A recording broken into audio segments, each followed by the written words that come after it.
ಮೊದಲನೇದಾಗಿ ಶಿಕ್ಷಣದ ಬಗ್ಗೆ ಮಾತನಾಡುವಂಥದ್ದಾದರೆ, ವಿದ್ಯಾರ್ಥಿಗಳಿಗೆ ಈ ತಿಂಗಳು ಅತ್ಯುತ್ತಮವಾದಂತಹ ಫಲಗಳನ್ನು ನೋಡ್ತೀರಾ ಅಂತಲೇ ಹೇಳ್ಬೋದು. ನಿಮ್ಮ ಕಾನ್ಸಂಟ್ರೇಷನ್ ಲೆವೆಲ್ ಹೆಚ್ಚಾಗುತ್ತೆ ಅಂತಲೇ ಹೇಳ್ಬೋದು.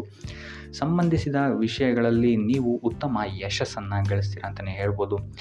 ಮೊದಲ ವಾರದಿಂದಲೇ ನಿಮಗೆ ಸಕಾರಾತ್ಮಕವಾದಂತಹ ಫಲಿತಾಂಶಗಳು ಸಿಗಲಾರಂಭಿಸುತ್ತೆ ಅಂತಲೇ ಹೇಳ್ಬೋದು ಈ ತಿಂಗಳು.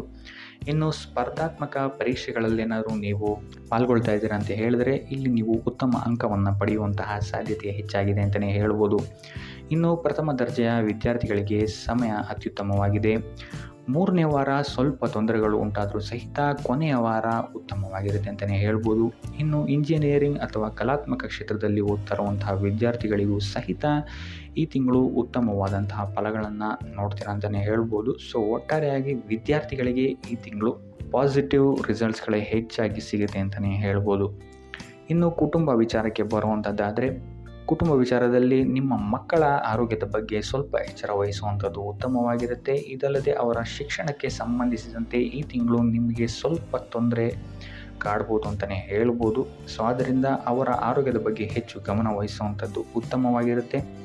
ಇದಲ್ಲದೆ ನಿಮ್ಮ ವೈವಾಹಿಕ ಜೀವನದಲ್ಲೂ ಅಷ್ಟೇ ನೀವು ಸ್ವಲ್ಪ ತಾಳ್ಮೆಯನ್ನು ವಹಿಸಬೇಕಾಗತ್ತೆ. ನಿಮ್ಮ ಸಂಗಾತಿಯ ಭಾವನೆಗಳಿಗೆ ನೀವು ಸ್ವಲ್ಪ ಸ್ಪಂದಿಸಬೇಕಾಗತ್ತೆ. ಇಲ್ಲ ಅಂತ ಹೇಳಿದರೆ ನಿಮ್ಮ ಕುಟುಂಬದಲ್ಲಿ ಇದೊಂದು ಸ್ವಲ್ಪ ಬಿರುಕನ್ನು ಮೂಡಿಸಬಹುದು.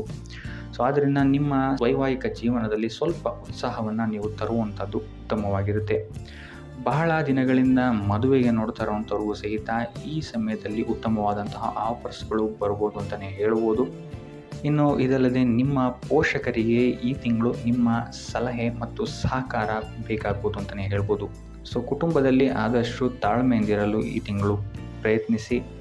ಯಾವುದೇ ರೀತಿ ಬರುವಂತಹ ಸಂದರ್ಭಗಳನ್ನು ಪ್ರೀತಿಯಿಂದ ನಿಭಾಯಿಸಲು ಪ್ರಯತ್ನ ಪಡಿ. ಒಟ್ಟಾರೆಯಾಗಿ ಕುಟುಂಬ ವಿಚಾರದಲ್ಲಿ ಈ ತಿಂಗಳು ನಿಮಗೆ ಮಿಶ್ರ ಫಲ ಅಂತಲೇ ಹೇಳ್ಬೋದು. ಇನ್ನು ಆರೋಗ್ಯ ವಿಚಾರಕ್ಕೆ ಬರುವಂಥದ್ದಾದರೆ, ಆರೋಗ್ಯ ವಿಚಾರದಲ್ಲಿ ಈ ತಿಂಗಳು ನಿಮಗೆ ಸಾಮಾನ್ಯವಾಗಿರುತ್ತೆ ಅಂತಲೇ ಹೇಳ್ಬೋದು. ಆದ್ದರಿಂದ ನಿಮ್ಮ ಆಹಾರದ ಬಗ್ಗೆ ಸ್ವಲ್ಪ ಎಚ್ಚರಿಕೆ ವಹಿಸಿ. ಕರಿದ ಆಹಾರದಿಂದ ದೂರ ಇದ್ದಷ್ಟು ಒಳ್ಳೆಯದು.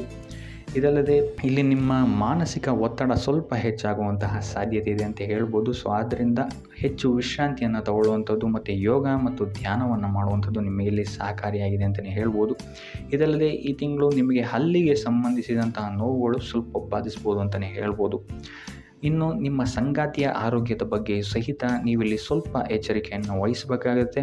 ಆದರೆ ತಿಂಗಳ ಕೊನೆಯ ವಾರ ನಿಮಗಿಲ್ಲಿ ಆರೋಗ್ಯ ಪರಿಸ್ಥಿತಿಗಳು ಸುಧಾರಣೆ ಆಗುತ್ತೆ ಅಂತಲೇ ಹೇಳ್ಬೋದು. ಇನ್ನು ವೃತ್ತಿ ಜೀವನವನ್ನು ನೋಡುವಂಥದ್ದಾದರೆ, ಈ ತಿಂಗಳು ನಿಮಗೆ ನಿಮ್ಮ ಕೆಲಸ ಕಾರ್ಯಗಳಲ್ಲಿ ಸ್ವಲ್ಪ ಸವಾಲುಗಳನ್ನು ನೀವು ಎದುರಿಸಬೇಕಾಗಬಹುದು.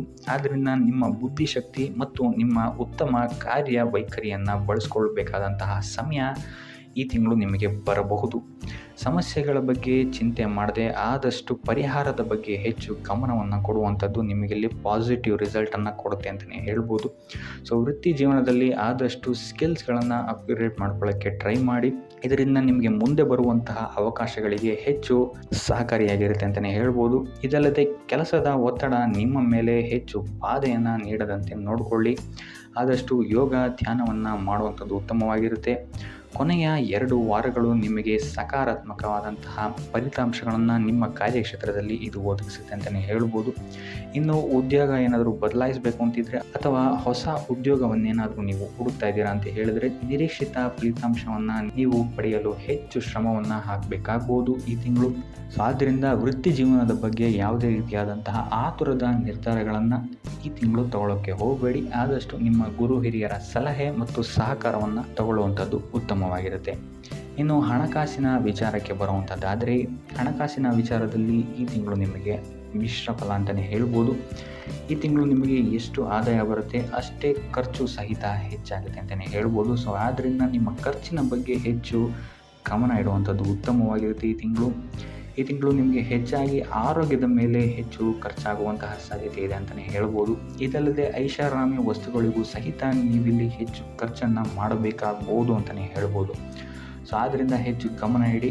ಇದಲ್ಲದೆ ಹೂಡಿಕೆ ಮಾಡಬೇಕಾದ್ರೂ ಸಹಿತ ಯಾವುದೇ ರೀತಿಯಾದಂತಹ ಇನ್ನೊಬ್ಬರನ್ನ ನಂಬಿ ಹೂಡಿಕೆ ಮಾಡೋಕ್ಕೆ ಹೋಗಬೇಡಿ. ಆದಷ್ಟು ಸಾಧಕ ಬಾಧಕಗಳನ್ನು ನೋಡಿಕೊಂಡು ತಜ್ಞರ ಸಲಹೆಯನ್ನು ಪಡೆದು ಹೂಡಿಕೆ ಮಾಡುವಂಥದ್ದು ಉತ್ತಮವಾಗಿರುತ್ತೆ.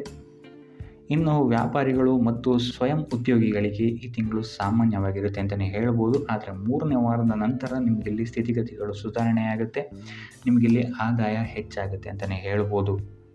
ಇನ್ನು ನೀವೇನಾದರೂ ಹೊಸ ಬಿಸ್ನೆಸ್ ಸ್ಟಾರ್ಟ್ ಮಾಡಬೇಕು ಅಂತಿದ್ರೆ ಅಥವಾ ಪಾಲುದಾರಿಕೆಯ ಉದ್ಯಮದಲ್ಲಿ ಏನಾದರೂ ಪ್ರಾರಂಭಿಸಬೇಕು ಅಂತ ಇದ್ದರೆ ಪ್ರತಿಯೊಂದು ವಿಚಾರಗಳನ್ನು ನೀವು ಗಣನೆಗೆ ತಗೊಳ್ಳುವಂಥದ್ದು ಉತ್ತಮವಾಗಿರುತ್ತೆ ಅಂತ ಹೇಳ್ಬೋದು. ಸೊ ಈ ವಿಚಾರಗಳಲ್ಲಿ ಆತುರದ ನಿರ್ಧಾರಗಳಿಂದ ಆದಷ್ಟು ದೂರ ಉಳಿಯುವಂಥದ್ದು ಉತ್ತಮವಾಗಿರುತ್ತೆ ಅಂತಲೇ ಹೇಳ್ಬೋದು.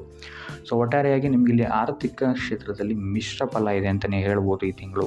ಸೊ ಒಟ್ಟಾರೆಯಾಗಿ ಹಣಕಾಸಿನ ವಿಚಾರದಲ್ಲಿ ಈ ತಿಂಗಳು ನಿಮಗೆ ಮಿಶ್ರ ಫಲ ಅಂತಲೇ ಹೇಳ್ಬೋದು. ಇನ್ನು ಉಪಾಯ ವಿಚಾರಕ್ಕೆ ಬರುವಂಥದ್ದಾದರೆ ಸೋಮವಾರದಂದು ಶಿವಾಲಯಕ್ಕೆ ಭೇಟಿ ನೀಡುವುದು ಅಥವಾ ಹಾಲಿನ ಅಭಿಷೇಕವನ್ನು ನೀಡುವಂಥದ್ದು ಮತ್ತು ಕೈಲಾದಷ್ಟು ದಾನವನ್ನು ಮಾಡುವಂಥದ್ದು ಸಹಿತ ನಿಮಗಿಲ್ಲಿ ನಿಮ್ಮ ಕಾರ್ಯಕ್ಷೇತ್ರದಲ್ಲಿ ಬರುವಂತಹ ಪ್ರತಿಯೊಂದು ವಿಘ್ನಗಳನ್ನು ನಿವಾರಣೆ ಮಾಡೋಕ್ಕೆ ಸಹಾಯ ಆಗುತ್ತೆ ಅಂತಲೇ ಹೇಳ್ಬೋದು. ಸೊ ಇದಾಗಿತ್ತು ಈ ತಿಂಗಳ ನಿಮ್ಮ ರಾಶಿ ಭವಿಷ್ಯ.